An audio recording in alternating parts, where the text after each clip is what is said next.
দশম গ্রেড দাবি আদায়ের জন্য কর্মবিরতি পালন করি। যে স্বাস্থ্য খাতে সবচেয়ে বেশি রাজস্ব আদায় করে থাকেন এই মেডিকেল টেকনোলজিস্টের দ্বারা, সেক্ষেত্রে আমরা পর্যাপ্ত মূল্যায়ন এবং মর্যাদা পাচ্ছি না।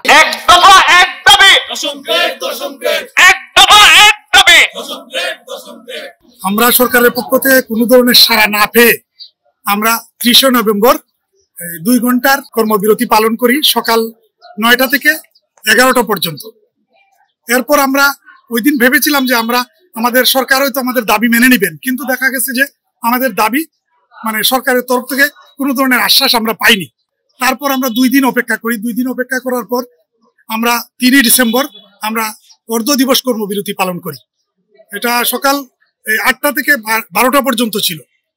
পরবর্তীতে আজকে আমাদের এই যে শাটডাউন কর্মসূচি ছিল, কিন্তু আমাদের কেন্দ্রীয় এই কমিটির নির্দেশে দুর্যোগ এড়াতে আমরা শাটডাউন কর্মসূচি থেকে সরে এসে আমরা অর্ধ দিবস পালনের সিদ্ধান্ত নিয়েছি দশম গ্রেড দাবি আদায়ের জন্য।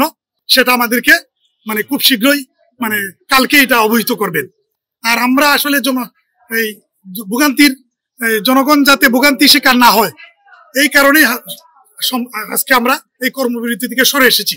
আমি সরকারের কাছে আকুল আবেদন জানাবো যে সরকারের যারা আছেন ঊর্ধ্বতন কর্তৃপক্ষ, তারা যেন আমাদের পাশে দাঁড়ান এবং আমাদের কথা শুনেন এবং আমাদের যোগ্যতা অনুযায়ী আমাদের প্রাপ্য মর্যাদা আমাদেরকে প্রদান করেন। আপনারা জানেন যে বৈষম্যহীনা থেকে পুঁজি করে যে নতুন বাংলাদেশের জন্ম, এই বাংলাদেশে আসলে স্বাস্থ্য খাতে মেডিকেল টেকনোলজির সাথে এক চরম বৈষম্য করা হচ্ছে।